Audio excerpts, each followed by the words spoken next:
अस्सलाम वालेकुम नाज़रीन, आप देख रहे हैं न्यूज़ टॉक। मैं हूं यशवीन जमाल। नाज़रीन, अमरीकी सदर डोनाल्ड ट्रंप इन दिनों मशरिक़ वुस्ता के सरकारी दौरे पर हैं। इस दौरे का मकसद मशरिक़ वुस्ता में अमन की बहाली है। इस अमन को हासिल करने के लिए अमरीकी सदर डोनाल्ड ट्रंप तजारत को एक ट्रंप कार्ड के तौर पर इस्तेमाल कर रहे हैं, जिसकी ताज़ा मिसाल हमने पाक भारत मार्के के दौरान भी देखी। अमरीकी सदर डोनाल्ड ट्रंप ने खुद इस बात का इतराफ़ किया कि पाकिस्तान और भारत की जंग को रुकवाने और दोनों ममालिक को सीज़ फायर पर आमादा करने के लिए उन्होंने तजारत को बतौर हथियार इस्तेमाल किया है, जिसके बाद दोनों ममालिक की क़ियादत फौरी सीज़ फायर करने पर आमादा हो गई। यानी आजकल के दौर में मुल्क जंग में उस वक्त तक कामयाबी हासिल करते हैं जब उनकी मईशत मजबूत हो। मईशत की मजबूती तजारत के अलावा दीगर अवामिल से भी जुड़ी होती है, जिनमें सबसे अहम किसी भी मुल्क का सियासी इस्तेहकाम है जो उस मुल्क की सियासी क़ियादत का मरून मिन्नत होता है। दुनिया में ऐसा कोई भी मुल्क मौजूद नहीं है जहाँ सियासी जमातों में कोई इख्तलाफ ना हो या फिर हुकूमत और अपोजिशन के माबैन कोई लड़ाई ना हो, लेकिन ये इख्तलाफ या लड़ाई झगड़ा उनकी ज़ात से बालतर और महज कौमी मफाद में होता है।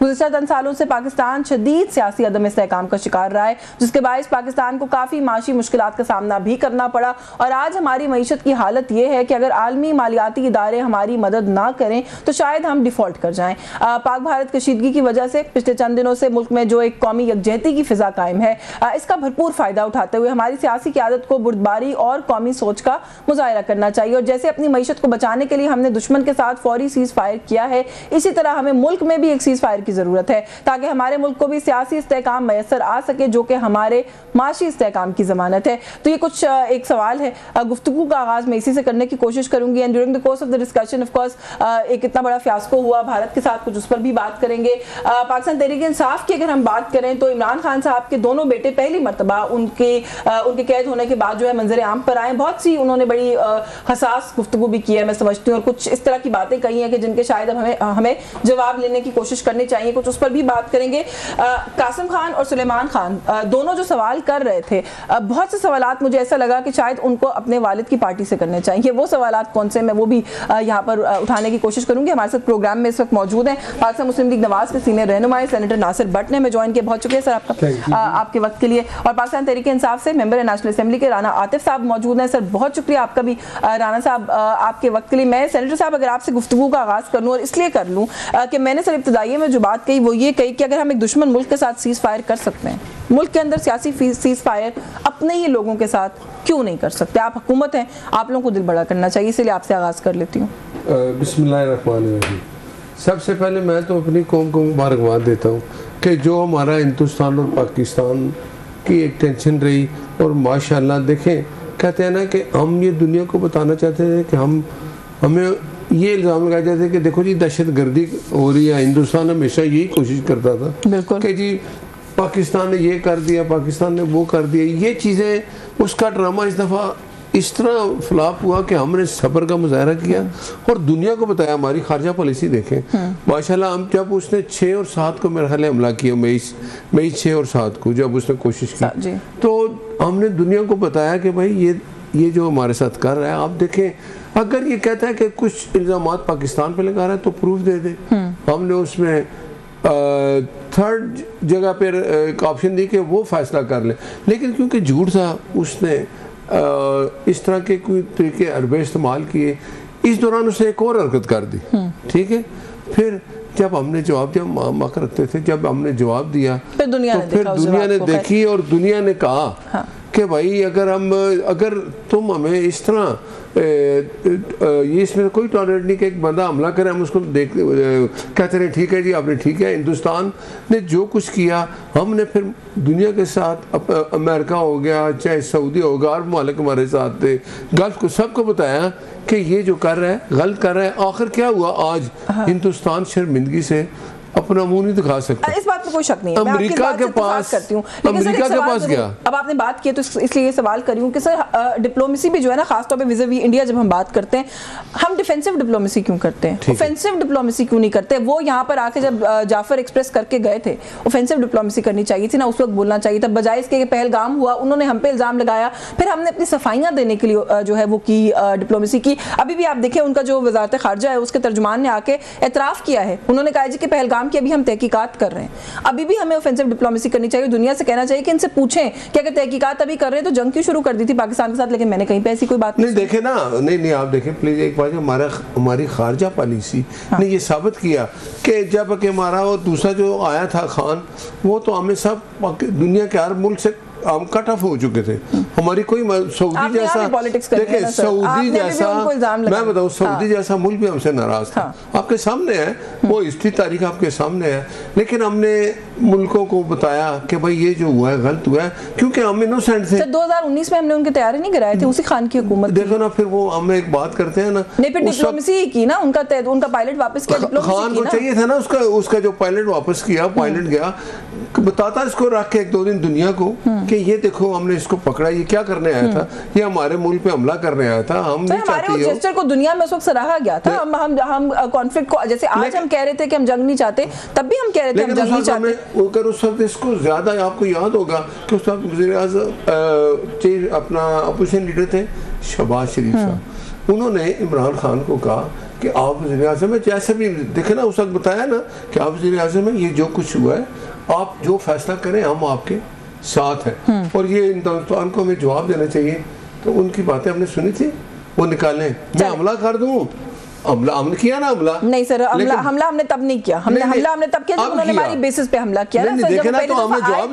जब वो पहली दफा आए थे तो हमने भी उतना ही जवाब दिया था जितना उस आने का हमने 2019 में जवाब दिया था। इन दो बातों को, दोनों बातों की इंपॉर्टेंस को कम ना करें, डाइल्यूट ना करें। था ना गुलभूषण, उसको हमने रखा है ना, उसने बलूचिस्तान में जो कुछ किया, हम उसको 1-2 दिन क्यों नहीं रख सकते? वो एक अलग मसला है, ये एक अलग मसला है, इस पर मैं बात कर लेती हूँ वैसे। लेकिन अच्छा, मैं वापस आती हूँ अगले राउंड में, आपसे पूछूंगी। आपने पायलट की बात की, आपके सेनेटर अफनानुल्लाह साहब तो कह रहे हैं अभी भी हमारे पास कोई पायलट है, पता नहीं किधर है। कोई नहीं, उन्होंने ट्वीट किया वैसे। चले राना आतिफ साहब, सर मैंने तो सवाल पूछा सेनेटर साहब से, सर सियासी सीज फायर हो सकता है गिवन द पॉलिटिकल सिचुएशन जो इस वक्त पाकिस्तान में है? जी बिस्मिल्लाहिर्रहमानिर्रहीम। आप देखें, सियासी सीज फायर तो हम बारहा कह चुके हैं कि ये होना चाहिए। देखें जिस तरह ये पिछले हफ्ते जो हिंदुस्तान ने जो जारियत दिखाई, और ये जैसे इमरान खान साहब बार बार कह चुके हैं और मतलबे करते रहे हैं कि ये जो आरएसएस का माइंड सेट है, मुझे आपको याद होगा कि एक इंडियन सहाफ़ी ने पूछा 2021 के एंड में कि ये इंडिया के साथ बातचीत, तो उन्होंने कहा देखिए बातचीत तो हो सकती है, लेकिन ये जो आरएसएस का माइंड सेट है, देखिए क्योंकि बदकिस्मती से हमारे ज़्यादातर जो पॉलिटिकल लीडर्स हैं ये वेल रेड भी नहीं है, इनकी कोई उस तरह की कोई पॉलिटिकल एक्सपोजर भी नहीं है, सिवाय इनकी the only claim to fame is यहाँ पे बीलिंग डीलिंग करके ये इक़्तिदार पे झूठे सच्चे हुकूमतें बनाते रहे हैं। तो देखिए एक लीडर का एक विजन होता है। खान साहब ने पहले दुनिया को बता दिया था कि ये जो नरेंद्र मोदी है ये एक इंतहा पसंद है और ये आरएसएस की मेंटालिटी इसके अंदर से नहीं जा सकती, और ये उसका एक मेंबर भी रहा हुआ है। तो उसके बावजूद और हमने तो देखा कि ये जो हमारे यहाँ जो पॉलिटिकल लीडरशिप है, तो अब ये चाहिए तो ये था कि ये जो मौका है इसको हम कैपिटलाइज करें।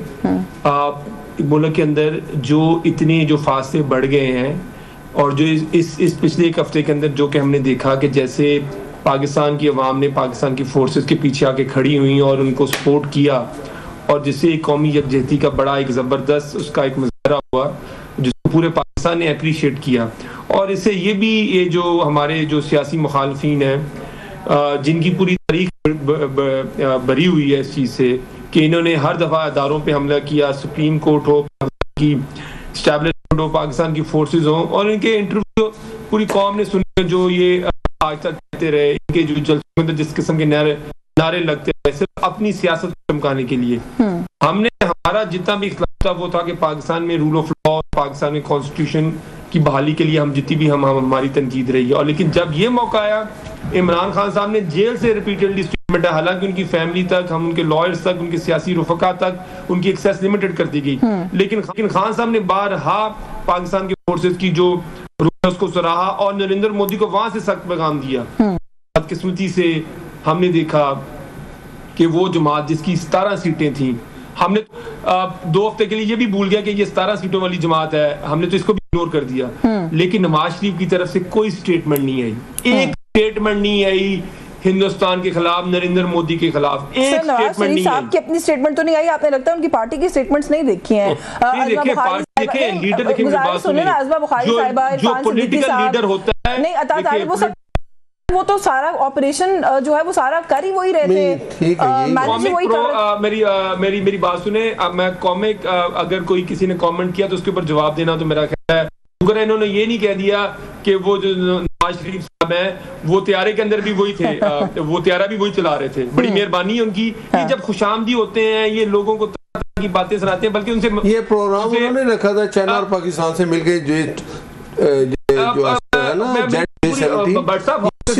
देखें, जब अमेरिका ने हमें बंद कर दिया, वो बोल के वो कौम को अपने फिक्र से, अपने अफकार से, अपनी तकारीर से, अपनी बातों से करता है, वो खामोश रह के नहीं लोगों को लीड करता। ये जो बात है वैसे भी आपने सियासत में लीडर बोलता है। आप देखिए चर्चिल की आप तकरीरें सुने सेकंड वर्ल्ड वॉर के अंदर, इमरान खान ने जब ये इन्होंने हमारे यहाँ पुलवामा वाला इंसिडेंट हुआ था तो खान साहब ने बड़ा कैटेगोरिकली कहा था कि हम रिटेलिएट करने का सोचेंगे नहीं, हम रिटेलिएट करेंगे। फिर देखा था कि उनकी हिम्मत नहीं हुई थी, और आप इस तरह लीड करते हैं। ये नहीं जंग तो हम सब जीत गए, तो फिर इसका मतलब है मुल्क में डालते भी इंसाफ दे रही हैं सर। आप हवाला दे रहे हैं ना, तो मैं उस कॉन्टेक्स्ट में पूछ मैं आपको जी सर, मैं आपको मैं सिर्फ एक बात मेरे से बात कर रही है, इनसे बात कर रही है, मुझसे बात कर रहे हैं। लेकिन राणा साहब चलें, आपने एक पॉइंट रेज करना था, मैंने टेकन योर पॉइंट, इजाजत है मैं पूछती हूँ सेनेटर साहब से जो आप बात करें, क्योंकि मियां साहब की जो खामोशी है उसको लेकर वाकई बड़ी बहस हो रही है। सर एक तो ये कि भी आपने किसी तैयारे का, मुझे नहीं पता किसी तैयारे का हवाला दिया, इसहाक डार साहब ने कहा कि J-10C इस्तेमाल किया हमने, इमरान खान साहब के दौर में आया था। ये मेरे लिए बात इररिलेवेंट है, मैं सिर्फ आपको इसलिए बता रही हूँ कि आप लोग बार बार इसका जिक्र करते हैं। पाकिस्तान के लिए आया था वो इमरान खान लाए थे, नवाज शरीफ लाए थे, मेरे लिए ये बात इररिलेवेंट है, लेकिन जब आप ये कह रहे हैं तो क्रेडिट दे दें जहाँ ड्यू है, हुकूमत इनकी थी सर। देखिए मैं ये कह रहा हूँ कि J-17 जो तैयारे हैं, ये जब अमेरिका ने F-16 वो उनके पूरे वार्षिक बंद कर दी, फिर चाइना और पाकिस्तान के मियां साहब ने ये सारे साइन किया है। बिल्कुल ठीक है, तो J-17 थंडर जहां हवा में था वहीं J-10C भी था सर, राफेल J-10C ने गिराए, वो इमरान खान साहब के दौर में आए थे। तो ये बात रेलेवेंट नहीं है। बात कहना चाह रहा हूं कि लीडर जो होता है वो दूर तक की सोचता है। जब धमाके हुए थे हिंदुस्तान ने किए थे, उसका कौन था वज़ीर-ए-आज़म जिसने क्लिंटन के सारे ऑफरे पैसा अरबों रुपया पाकिस्तान को देंगे? उन्होंने कहा नहीं, हमें अपनी इज्जत प्यारी है। उसके मुकाबले में साथ बात की, आज वही हाल है ना, लीडर के जो फैसले होते हैं ना वो जिंदगी रहते हैं। वो लीडर आज कहाँ था? क्या उन्होंने लीडरशिप से मुस्ताफी हो गए? वो लीडरशिप से मुस्ताफी हो गए तो बता दें क्या वो लीडर नहीं है? मैं बताता हूँ, प्राइम मिनिस्टर कौन है? शहबाज शरीफ साहब हैं। वो भी वैसे उतने नजर नहीं आए। सुने मरियम साहबा वज़ीर आला कौन है? उनकी बेटी है। पॉलिसी मियां नवाज शरीफ की होती है जो शहबाज शरीफ साहब भी अपनाते हैं, जो मरियम साहब भी अपनाती हैं। अब जब वो खुद बैठ के सारा कुछ कर रहे हैं और क्या बात करें? एक छोटा सा तरीका होता है आजकल के डे एंड एज में, आपको भी सर बहुत अच्छे से पता है कि क्या तरीका है। मैं हूं ना यहाँ पे सहाफी हूँ, एक रिपोर्टर है, उसको एक टिकर का एक वो बना के तो भेज देना कि अगर नवाज शरीफ के 4 बयान आते हैं चला दें, सारे चैनल्स में नीचे एक लाल पट्टी चल जाती है, बात खत्म हो जाती है। यहाँ सर कब आया ट्वीट सर? जब सब कुछ खत्म हो गया तो उन्होंने कहा शाबाश देता हूं। सुने, आपने पता वो लंदन में थे जिस दिन उस दिन वो उसी दिन दौरा अपना खत्म करके सीधे पाकिस्तान आए। नहीं सर, शायद आपने ये सुना हो कि नहीं, वो अपने इलाज के लिए गए हुए थे। इससे इस सवाल का जवाब नहीं मिलता। देखिए ना, आप मुझे एक बात बताएं, इससे सवाल का जवाब नहीं मिलता। एक बात जो कही जाती है उसकी बहुत वैल्यू होती है कि ये नवाज शरीफ साहब का बयान है, उससे जंग जीतनी हारनी नहीं थी हमने, लेकिन मियां साहब की कोई स्टेटमेंट देखी नहीं हमने कि जितनी पॉलिसी बनी हुकूमत की किस कैपेसिटी में बनाई है। ये देखे ना, हमला करने की खारजा पॉलिसी, ना वो प्राइम मिनिस्टर है ना वो चीफ मिनिस्टर है किसी सूबे के, किस कैपेसिटी में मुझे आप बताएं जब वो हदायत दे रहे हैं उनकी हुकूमत है ना। नहीं, जो बात आप कर रहे हैं ना वो बैठती इसलिए नहीं है कि मेरा ख्याल है उन मीटिंग्स के अंदर वो जा ही नहीं सकते। नहीं आप मुझे बताएं, नहीं उनके पास कोई होता ही नहीं उन मीटिंग्स में बैठने का जो आप हवाला दे रहे हैं। यही बात की ना, वो आप जाके क्या पार्लियामेंट हाउस में जाके बैठ के कैबिनेट में सुने, बिल्कुल नहीं खिताब करें, सुने ना, जब उन्होंने अपने भाई को देखे, वज़ीर-ए-आज़म शहबाज शरीफ को अनाउंस किसने किया? नवाज शरीफ साहब ने कि भाई मेरा वज़ीर-ए-आज़म होगा। मुराद यह, बाकी हम जितनी सियासी जमातें थी इकट्ठी हुई, अब जो कुछ भी होता है, मैं आपको बताऊं आज भी पंजाब में जो कुछ मरियम नवाज आप देखें बाकी सब पॉलिसी उनकी चलती है, ये भी उनकी पॉलिसी, वो मॉनिटरिंग कर रहे थे हर चीज। नहीं सर, ये मुझे ब्रेक लेनी है, ब्रेक से वापस आके मॉनिटरिंग कर रहे थे जो भी करते। मेरा बड़ा सिंपल सा सवाल है सर, 2 जुमलों का एक बयान क्यों नहीं आया? नहीं आप देखें वो जब खुद उनकी हुकूमत है, किसको, आप मुझे एक बात बताएं, अगर भारत को ललकारते जंग के दौरान, उन्हीं को कहते भारत को ललकारा तो जब उसने 6 किए तो उन्होंने 7 धमाके किए, वो टाइम था ललकारने का। नहीं, अभी भी टाइम था, भारत टाइम है ललकारा, जवाब मिला ना। देखिए हमेशा वो सबर न्यूक्लियर स्टेट्स के बीच में जंग छेड़ने की कोशिश की, हमेशा कहते हैं ना सबर से काम ले, ये सबर से काम लिया ना, दुनिया को बताया, हमारी खारजा पॉलिसी थी कि अमेरिका को बताया, सऊदिया को बताया कि ये हमारे ऊपर इल्जाम है, जब उन्होंने फिर किया इस तरह की हरकत, उनको जवाब। मुझे ब्रेक लेनी है, वापस आके मजीद कुछ इन इश्यूज पे बात करते हैं। कुछ पाकिस्तान तहरीक इंसाफ के आपस के कुछ इख्तिलाफात हैं जो फिर से सर उठा रहे हैं और सामने आ रहे हैं, उन पर भी बात करने की कोशिश करेंगे। हमारे साथ रहिए जी। वेलकम बैक नाजरीन। ब्रेक पे जाने से पहले हम बात कर रहे हैं मुल्क के अंदर जो इस वक्त एक सूरत हाल बनी, हमने उसके साथ कैसे डील किया, और हम ये बात करें कि अगर दुश्मन के साथ सीज फायर हो सकता है तो फिर सियासी जमातों का आपस में सियासी सीज फायर क्यों नहीं हो सकता। राना आतिफ साहब, जहाँ एक सीज फायर इनके साथ करने की जरूरत है, वहीं पर पाकिस्तान तहरीक इंसाफ के अपने अंदर भी सीज फायर करा दें सर। वो भी हम देख रहे हैं कि बंदूकें जो है वो हर वक्त तैयार होती हैं और किसी का निशाने पर कोई और किसी के निशाने पर कोई होता है। अब अलीमा खान साहिबा ने निशाने पर ले लिया है बैरिस्टर गौहर साहब को। वो कहती हैं वो कौन होते हैं हुकूमत से बातचीत करने वाले, तो उसके जवाब में अबकावल शौजब और आपके और भी जमात के बहुत से दोस्त हैं जो अलीमा खान साहिबा को जो है सवाल करने के लिए जो मैदान में कूद आए हैं। वो कहते हैं कि अलीमा खान साहिबा या तो ऐलान कर दें कि वो सियासत करना चाहती हैं या फिर इस तरह की बातें ना करें। तो अब मुझे पता है इसका आप पहला जवाब ये देंगे कि डेमोक्रेटिक पार्टीज में यही होता है सर, लेकिन डेमोक्रेसी को बंद कमरों में रखना चाहिए ना ऐसे इख्तिलाफ को। ये आप लोग आगे क्यों पब्लिक में डर्टी लॉन्ड्री जो है सर वो ले आते हैं अपनी। देखिए ये आपका एक व्यू पॉइंट हो सकता है, हाँ। और मेरा ख्याल है इससे हम एग्री भी कर सकते हैं, डिसएग्री भी कर सकते हैं, हाँ। कि अगर इख्तिलाफ हो तो उसको कैसे डील करना चाहिए, हाँ। लेकिन आप एक चीज तो खुशाइंद कहें ना, मैं आपको चैलेंज करता हूँ पिछले 40-50 साल में एक लीडर की कोई बहन हो, उससे कोई छोटे बच्चे से कोई इनकी पार्टी में इख्तिलाफ नहीं कर सकता। अगर अच्छा। छोटा बच्चा जो क्रॉल करता है ना, उससे ये इख्तिलाफ नहीं कर सकते ये लोग, ये पीपल्स पार्टी और नून लीग वाले। तो पहले तो आप इस चीज को अप्रिशिएट करें कि ये जो है ये गलती माने, ये क्या बातें कर रहे हैं अलीमा बाजी, आपकी हालत खराब है। बट साहब देखिए, मैं आपको नूनी को थोड़ा देखिए, आपने पूरी बात की है ना, मैंने आपकी पूरी बात सुनी है। अगर आपने बात और करनी तो अभी आप कर लें। नहीं आप कंप्लीट कर आंसर, मैं आती हूँ सेंटर साहब की तरफ जी। बट साहब बेचते रहना बोलिया करो यार। तो अनु समझा रहा है कि ठीक हो जाओ। मशवरा दे रहे थे छोटा सा, खैर है कोई बात नहीं, सुन ले। अच्छा जी, तो ये तो इनकी जमात में तो कोई बच्चा क्रॉल भी करता हो ना, वो इनका जो फैमिली हो, जो पॉलिटिकल फैमिली, जो इनकी खानदान के अंदर से, तो ये उसके खिलाफ भी कोई बेचारे उसके खिलाफ भी बात नहीं कर सकते। तो हमारी जमात के अंदर लोगों का एक व्यू पॉइंट होता है, इससे एग्री किया जा सकता है कि उस डिफरेंस ऑफ ओपिनियन को कैसे हैंडल किया जाए, लेकिन डिफरेंस ऑफ ओपिनियन होना एक vibrant political dynamic political party की निशानी होती है, जहां पे लोग सवाल करते हैं। मैं तो सर एक वाइब्रेंट और डायनामिक पॉलिटिकल पार्टी वो होती है जिसका लीडर बाहर हो या उस पार्टी ने कोई तहरीक चला के अपने लीडर को कैद से निकलवा लिया हो। आप लोग अभी तक उस पॉइंट पर नहीं पहुंचे, आप लोग अपनी लड़ाइयों में उलझे हुए हैं। नहीं सर, उसका नतीजा निकल आया है। आपकी उस लड़ाइयों में उलझने का नतीजा ये निकला है कि इमरान खान साहब के बेटों को पहली मर्तबा पब्लिकली आके बोलना पड़ा है, और उन्होंने रीजन ये दिया है कि अब हमें लग रहा है कि खामोशी हो गई है हमारे वालिद की रिहाई के मामले को लेकर, हम इसलिए मजबूरन मैदान में आए हैं। तो सर ये तो आपके ऊपर चार्जशीट है कि आप लोगों ने खामोशी कर दी है। अगेन देखिए, ये आपकी कंक्लूजन है इस बात के ऊपर, जिससे मैं एग्री नहीं करता कि मैंने सारा इंटरव्यू सुना है। देखिए, और एज ए कंसर्न जो है बेटे, उन्होंने अपने वालिद के लिए आवाज उठाई और उन्होंने बड़ा जबरदस्त इंटरव्यू दिया है, और उन्होंने बड़ा कंपोज और उन्होंने पूरा एक्सप्लेन किया, बड़ा अच्छे तरीके से एक्सप्लेन किया है। जहां तक रहेगी और हम उसको अप्रिशिएट करते हैं जो उन्होंने चीजों को उन्होंने रेज की है। जहां तक रहेगी बात पॉलिटिकल पार्टी की, ठीक है, ये भी पाकिस्तान में एक अनोनिया की सबसे बड़ी पॉलिटिकल पार्टी है, उस फैमिली के कोई खान साहब के बेटे, ना उनकी बहनें, ना उनके कोई भतीजे, ना उनके भांजे, वो सियासत पे काबज नहीं है। यहाँ पे तो हमने देखा है कि पूरे के पूरे टब्बर ही सियासत के ऊपर काबज होते हैं, और फिर गुलाम इब्ने गुलाम वाला सिलसिला होता है।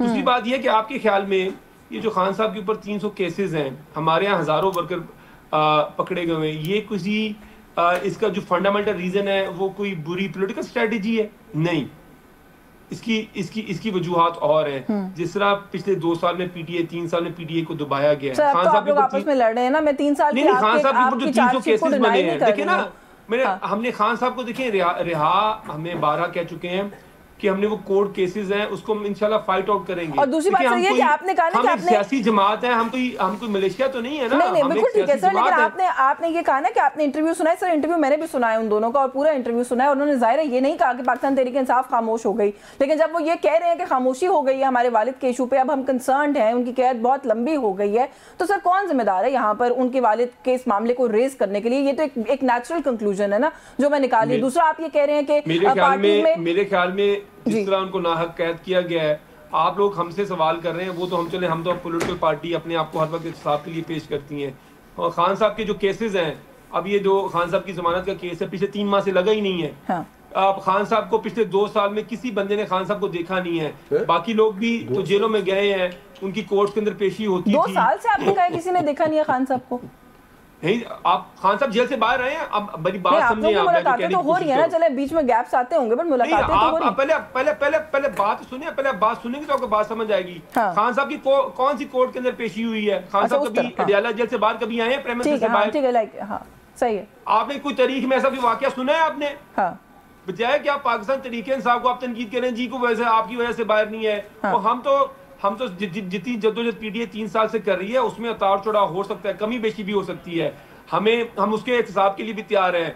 हम लोग अपनी सेल्फ अकाउंटेबिलिटी भी करते हैं। मैं आपने 2-3 बातें कही, मैं जरा सेंटर साहब से पूछ लूं, लेकिन सर वैसे ये बात क्योंकि आपने कही है तो मैं आपको क्लैरिफाई कर दूं, मैं तनकीद नहीं कर रही हूं सर, ये आपका कारकुन अब तनकीद कर रहा है। उनका ये ख्याल है कि आप लोगों का फोकस हट गया खान साहब से, और हम उसे वेलकम करते हैं। नहीं, और सर आपने एक और बात की, आपने कहा कि इनकी जमात बड़ी डायनामिक जमात है, यहाँ पे लोग तनकीद करते हैं, लीडर्स के ऊपर तनकीद करते हैं। लेकिन सर आपने कहा कि बाकी पार्टीज में खानदान काबिज हैं, अब आपका कारकुन आप लोगों से भी सवाल पूछ रहा है कि क्या अलीमा खान कब्जा करना चाहती है पाकिस्तान तहरीक इंसाफ पे? और हम उसके सामने जवाब दे भी समझते हैं अपने आप को। जवाब दे देना सर, वो ये सवाल कर रहे हैं, वो कह रहे हैं कि अलीमा खान कब्जा करना चाहती है पीटीआई पर। किसी कारकुन ने सवाल नहीं किया, ये किसी कारकुन ने ये सवाल नहीं किया। कंवल चौधरी साहब ने मेरे खिलाफ काफी जानती ना पार्टी को, नहीं वो एक बंदे का एक हमारे पॉलिटिकल कारकुन का ये व्यू हो सकता है कि जमात के अंदर ऐसी कोई चीज नहीं। चले मुझे इजाजत दें, मैं जरा सेंटर साहब से बात करूं। सर एक तो ये वो कहते हैं कि ये डायनामिक पॉलिटिकल पार्टीज की निशानी होती है। आप लोगों की जमातों में तो आप सेनेटर हो गए हैं पार्टी के अंदर, लेकिन आप उस खानदान के किसी बच्चे से भी इख्तिलाफ नहीं कर सकते अगर जरूरत पड़े तो। नहीं, इख्तिलाफात तो क्यों नहीं कर सकते? आखिर दफा कब किसी ने इख्तिलाफ किया? हमारा लीडर बात तो ठीक कर रहे हैं वैसे, वो कहीं ना सामने मिसाल, हमारा लीडर कारकुनों की इतनी रिस्पेक्ट करता है, उनको इज्जत देता है, उनको उनकी जगह देता है, तो फिर सवाल करने का। अच्छा, मतलब वो परफेक्शन है, वो परफेक्ट है, वो उनसे सवाल बड़ी जमात है ना। लेकिन इनका क्या हाल है कि आप मुझे बताएं, आज मैं ये एक बात फिर आपको यकीन से कह रहा हूँ कि ये कहते हैं ना कि अलीमा खान की मुलाकात नहीं होती, मेरा ख्याल है इमरान उससे मिलने ही नहीं चाहता। नहीं सर, हुई है मुलाकात, मिलना तो वो चाहते हैं। नहीं, अभी हुई है मुलाकात। मैं एक बार आज देखे उन्होंने कहा, मुझे नहीं पता पिछले हफ्ते हुई है। एक आप देखे उन्होंने कल ऐलान किया कुछ दिन पहले कि वो जो बनाया उन्होंने किसी का चेयरमैन बनाया था मेरे ख्याल पब्लिक अकाउंट्स कमेटी, ठीक है। अलीमा खान ने बाहर कहा, इमरान ने कहा इस्तीफा दे दो जल्दी करो, तो दे दिया उन्होंने। फिर क्या हुआ? दे दिया उन्होंने। फिर बैरिस्टर कौर ने कहा क्या कि भाई ये किसने कहा इस्तीफा दे दो, मैं जब तक अपने लीडर से मिलूंगा नहीं, मैं इसको पे यकीन नहीं रखता। अच्छा, वो जुनैद अकबर साहब ने खुद भी कहा था, लेकिन वो मुस्ताफी अब हो गए। लेकिन वो कंट्रोवर्शियल क्या हुआ कि अलीमा की बात बैरिस्टर कौर ने नहीं मानी। उसने कहा मैं जब तक पता न करूं, बात यह है कि इनकी आपस की लड़ाई है। और वो किधर गया मरवत साहब? वही नहीं कहा मैंने निकाल दिया ना पार्टी से। तो मैं वही कहता हूँ ना, वो क्या कहता है कि मैं एक पार्टी का कारकुन हूँ, मेरे साथ क्या हो रहा है। मुराद ये है कि ये खुद एक नहीं है। अच्छा, थोड़ा सा मुझे बताएं, चले वो तो जो कर रहे हैं, आप लोग क्या करें? गवर्नमेंट क्या कर रही है? नहीं, इंतजामिया क्या कर रही है? कोर्ट ऑर्डर्स को रद्दी की टोकरी में डाला हुआ है सर, उसको फॉलो नहीं करने देते। इमरान खान साहब की मुलाकात जिन 2 दिनों में तय है, उन 2 दिनों में यहाँ पर एक नया सीन होता है हर मंगल को और हर जुमेरात को। एक बात बताएं, वो एक कैदी है, उसको सजा हुई है। कैदियों के राइट्स होते हैं। नहीं, राइट्स मिलते हैं ना। हाँ। जब आपको वो आप याद करें, वो सलमान अकरम राजा, उसने अदालत में कहा जी जिनके मैं नाम दूंगा वो जाएंगे, तो उनको भी नहीं जाने देते। नहीं, सुनो ना, होता क्या है, वो बंदे अंदर जाते हैं जिनके नाम ही नहीं होते। तो आप लोग भेजते हैं? मैं एक बात कर रहा हूँ कि आपस में ये लड़ते हैं, जिसको इमरान अंदर बुलाता है वो मिल लेता है। हाँ। मैंने तो यही देखा है। आप मुझे बताइए। अच्छा, उनके बच्चों से उनकी बात क्यों नहीं करने देते? बच्चे उसके आ जाने इधर बातचीत नहीं, लोगों के टेलीफोनिक कॉल अलाउड है। देखें, बच्चों की बात आप करेंगे, जो हमारे लीडर के साथ हुआ ना, उनको तो अपने बच्चे से उसने कहा जी टाइम ही खत्म है, ये तो फिर 5 स्टार होटल में रह रहा है, देसी मुर्गे खाता है, जो मन की चीज होती है बच्चों ने दोनों ने वैसे ही बात बड़ी कैटेगोरिकली बताई है कि हमारे वालिद नाराज हो जाते हैं, वो नहीं चाहते कि हम पाकिस्तानी सियासत में इंटरफेयर करें, उनका एक पर्सनल फैसला है, वो अपने वालिद से उनके बेटे होने की कैपेसिटी में तो बात कर सकते हैं ना, वो आप लोग क्यों नहीं होने देते? मुझे एक बात बताएं, जो अब वो कासिम खान ने कहा कि ये एक तरीका है टॉर्चर करने का मेरे वालिद को, कि हमारा ब्लैकआउट किया जा रहा है, हमें बात नहीं करवाते। कहता हूँ आपने इस अरसे में जब से इमरान प्राइम मिनिस्टर भी बना है आज तक उसके बच्चे कभी इधर आए? जब वो प्राइम मिनिस्टर था तो अप्रिशिएट करें इस बात, अप्रिशिएट करें, वेरी गुड, वो दूर रखना चाहते हैं सियासत से अपने लोगों के बच्चों को मरवाते हैं फिर 9 मई करा के। सर अपने बच्चे को आगे लाए, ये तो बातें अलग नहीं है, बात है ये तो बातें अलग नहीं है। अब वक्त गुजर गया ना, आ गया ना साहब नजर कि देखें आप इतने लोग अब इतने बेवकूफ नहीं, आहिस्ता आहिस्ता क्यों हो रहा है, एसोलेट हो रही है हर चीज, क्योंकि वो नजर आ गया है कि ये तो सारे लोग जितने अभी बाहर हैं वो चाहते ही नहीं, वैसे मुझे एक ब्रेक लेनी है, सेगमेंट का वक्त हो रहा है मुझे, आप वो चाहते ही नहीं जितने लोग बाहर हैं कि इमरान बाहर है। मेरा ख्याल है का जवाब नहीं दे रहे, फोन पे बात क्यों नहीं कराते, जल्दी से एक वन लाइनर करें, बात नहीं कराते, उन्होंने कल काई नहीं करवाते। आप मुझे बताएं, इमरान खान अगर अपने बेटों से उधर बात करता होता है, क्या नाम है, बुशरा बीबी अपने रिश्तेदारों से मिलती है, आपने सुना होगा, ठीक है सर फोन पे बात नहीं करने दे रहे ना, उन बच्चों ने, दोनों ने, लड़कों ने कल ये क्लेम किया है कि उनको उनके वालिद से बात नहीं, कोर्ट ऑर्डर्स को डिफाई कर रहे हैं आप। मैं आपको ये लिख के देता हूँ कि ये कभी नहीं हो सकता कि बात ना करने दियो, कुछ मुझे तरीका होगा, ब्रेक से वापस मजीद बात करते हुए ब्रेक का वक्त हो रहा है, हमारे साथ रहिए। जी वेलकम बैक नाज़रीन। ब्रेक पे जाने से पहले हम बात कर रहे थे इस वक्त जो सिचुएशन है इमरान खान साहब की, उनकी फैमिली से बात उन्हें दी जाती है कि नहीं दी जाती, उनके बेटों को इंटरव्यूज़ के हवाले से भी हमने बात की है। राना आतिफ साहब, थोड़ा सा सर क्या है आप लोगों का कोई आगे का ऐसा लग रहा है कि आप लोग शायद फिर कोई तहरीक या कोई एहतजाज या कोई इस तरह के अल्फाज अब मैं फिर से सुनना शुरू हो गई हूँ? जुनैद अकबर साहब को कहा जा रहा है कि कोई जिम्मेदारी दी गई है एहतजाज करने की, थोड़ा सा अगर उसके ऊपर बात कर ले, क्योंकि ये जो अली अमीन गंडापुर साहब है उनका एक बयान एक तरफ आता है कि जी वो माफ़ करने के लिए और मुज़ाकरात करने के लिए तैयार हैं, दूसरी तरफ पार्टी से वाइब्स ये आती हैं कि जुनैद अकबर जो है वो आपको एहतजाजी तहरीक जो है वो शुरू करने लगे, तो ये दोनों चीजें साथ तो नहीं चल सकती सर? नहीं चल सकती हैं, दोनों चीजें साथ चल सकती हैं। देखें, जो कोई एहतजाज करना है वो पॉलिटिकल प्रोसेस का एक हिस्सा है। बदकिस्मती है, मैं रिपीटेडली कह चुका हूँ कि इस मुल्क के अंदर जो फंडामेंटल राइट्स हैं वो बिल्कुल सस्पेंड है, ठीक है, आर्टिकल 14, 15, 16 बिल्कुल सस्पेंड है, और भी बड़ी ऐसी चीज़ें हैं जो कि पिछले हम 3 साल से कर रहे हैं। और ये इसकी तरफ मैंने प्रोग्राम के शुरू में इशारा किया था कि देखें, हिंदुस्तान ने हम पे हमला किया और हमने हिंदुस्तान को पुश बैक किया और उसको हिंदुस्तान को सुबकी का सामना करना पड़ा और एक शिकस्त हुई। तो देखें, अब हिंदुस्तान जो है वो हमारा दुश्मन है, वो दोबारा हम पे वो कोई और हमारे खिलाफ साजिशें करेगा, दुनिया आलमी सतह के ऊपर भी वैसे भी, और उसकी हमें इंडिकेशन पहले भी हम देख चुके हैं। तो इसको बेहतर करने का तरीका ये है कि जो फासले हमारे बढ़ चुके हैं उसको हम कम करें, कौम को इकट्ठा करें, मुल्क के अंदर रूल ऑफ लॉ को हम इस्टेब्लिश करें, कॉन्स्टिट्यूशन को हम दोबारा उसकी पूरी ग्रिप करें, और अदालतें आज़ाद हों यहाँ पे, और एक फ्री एंड फेयर इलेक्शन के नतीजे में एक वो हुकूमत है जो अवामी उमंगों की तर्जमान हो, और पॉलिटिकल टेम्परेचर इससे नीचे आएगा, और तभी हम पाकिस्तान को मजबूत कर सकते हैं। देखें, हमें जो हमारा ये जो मौका है इसको हमें इस पे हमें कैपिटलाइज करना चाहिए। जो पहले हो गया सो हो गया, अब पॉलिटिकल टेम्परेचर को कम करके हर चीज को ठीक करके देखें, ये तो अगर हम ये नहीं करेंगे तो पाकिस्तान के, देखें, हमारे जो माशी चैलेंजेस हैं, हमें अभी विक्ट्री हुई है इसको क्यों ट्रांसलेट करें, कि जैसे अब देखें कि पीटीआई के सोशल मीडिया के बारे में ये जो नूनी वाले क्या क्या बातें करते हैं, अगर मैं आपको स्टैट्स दिखाऊं, सबसे ज्यादा जो रीच थी, जो पोस्ट थी, जो वो हमारी जमात की तरफ से थी। हाँ। ये तो हमारे नजदीक भी, इनके मुंह से तो कोई चीज ही नहीं इतनी निकली जितना हमने आगे जाके, और हमारा ये कौमी फरीजा था। वो रियल टाइम सिचुएशन हैंडल कर रहे थे ना, सोशल मीडिया पर आके स्टेटमेंट्स देने का वक्त नहीं था ना। नहीं तो नहीं क्या होता है, कौम में क्या करना होता है, कौम ने मोराल ही बुलंद करना होता है, यूनिटी शो करनी होती है, और क्या करना होता है, ठीक बॉर्डर पे बंदूकें लेकर तो नहीं चले जाना होता। हाँ। एक यूनिटी शो करनी होती है, सॉलिडेरिटी शो करनी होती है, और ये बताना होता है कि हम सारे इकट्ठे हैं।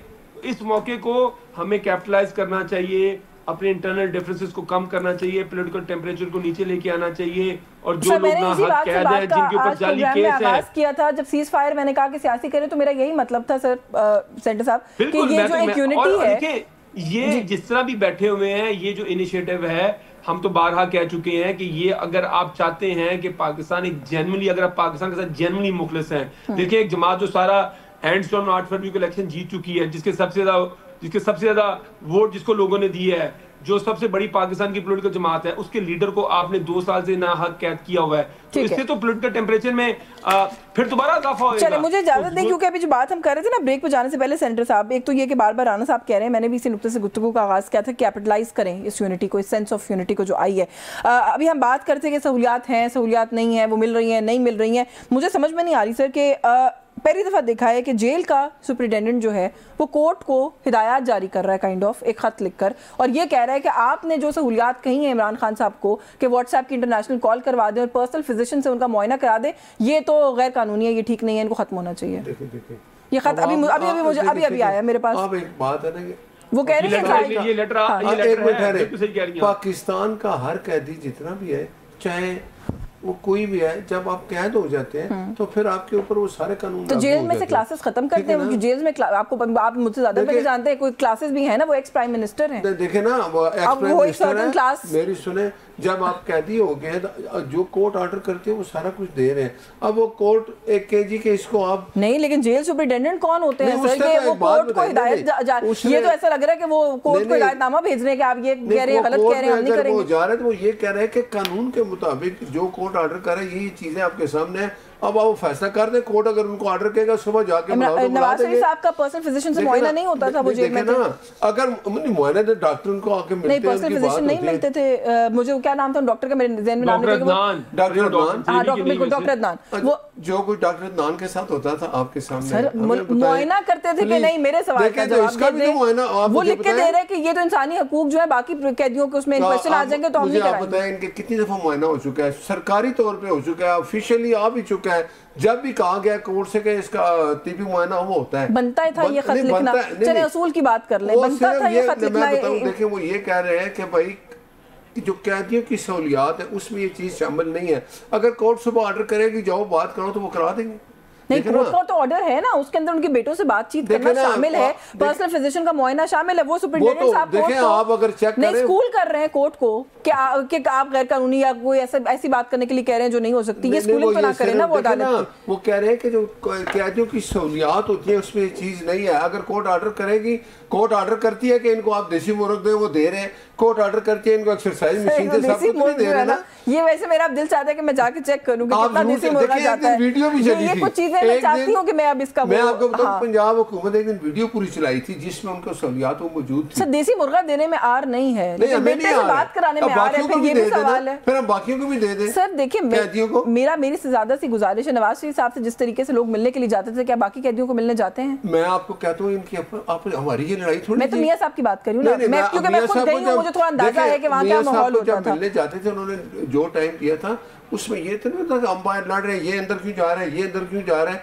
जितने बंदे आप मेरा सवाल भी नहीं समझ रहे, मैं कंप्लायंस ऑफ कोर्ट ऑर्डर की बात कर रही हूँ। ठीक है, कोर्ट का ऑलरेडी ऑर्डर एग्जिस्ट करता है जिसको चैलेंज किया है सुपरिटेंडेंट साहब ने ये खत लिखकर। ये नहीं है कि उन्होंने कहा कि आप ऑर्डर करें तो मैं कर दूंगा, उन्होंने कहा आपने जो ऑर्डर किया ये ठीक नहीं है, गलत है। नहीं मुझसे तो सिर्फ मेरे पास देखे मैं बताऊं ना, कोर्ट में अगर वो जाके कहता है कि सर मुझे हुक्म मिला है कि ये इसको फोन कराएं, मैं एक एग्जांपल दे रहा हूँ, तो वो आगे कहता है जी ये हर कैदी को सहूलियात नहीं है, कानूनी इजाजत नहीं देता। मैं ये कहता हूँ अगर कल आज सुबह वो हाई कोर्ट लिख दे या अदालत लिख दे कि इसकी बात करो वो हो जाएगी, लेकिन बात होती रहती है उसकी इमरान खान। मैं इस पे रिस्पॉन्ड करना चाहूंगा। जब वन लाइनर राना साहब वक्त में फिर मुझे भी रिस्पांस करने दे वन नहीं जी राना साहब, ये तो फिर बात नहीं है, बात साहब आपको तरतीब ही नहीं खत्म, आपकी तरतीब ही सही सीधी नहीं, आपका साथ सीधा नहीं है। तो सीधे होते थे ਤੁਸੀਂ ਅੱਜ ਇੱਥੇ ਬੈਠੇ बात खत्म तो मैंने करनी है। ਤੁਸੀਂ ਇੱਥੇ ਹੁੰਦੇ ਤੁਸੀਂ ਕਿਸੇ ਆਪਣੀ ਜਗ੍ਹਾ ਆਰਾਮ ਨਾਲ ਅੱਜ ਵੀ ਤੁਹਾਨੂੰ ਕਹਿਣਾ अब आप दोनों ने अपना एक मिनट इस बहस में जाया कर दिया। अपोजिशन ਤੇ हुकूमत ਹੁਣ ਵੀ ਤੁਸੀਂ सुबह बैठ जाओ अपने सारे मुतालबात ठीक करो होंगे आप बैठते ही वक्त मेरे पास बिल्कुल खत्म हो गया राना साहब, वरना मैं जरूर आपकी बात सुनती। मुझे जरा कमेंट करने दें। नहीं वक्त खत्म हो गया राना साहब, I am sorry I have to wind the programme up now, लेकिन ये जो खत है ना, ये खत मैं भी आपको भेजती हूँ प्रोग्राम के फॉर्म में, ये जो आप कह रहे हैं अगर अदालत कहेगी सुबह तो अदालत का हुक्म माना जाए। चले, बहुत शुक्रिया आपका राना आतिफ साहब, बहुत शुक्रिया आपका सेंटर नासिर भट्ट साहब, आप लोगों ने प्रोग्राम में वक्त दिया। न्यूज़ टॉक से आज के लिए बस यही कुछ, मुझे इजाजत दीजिए, अल्लाह हाफिज़।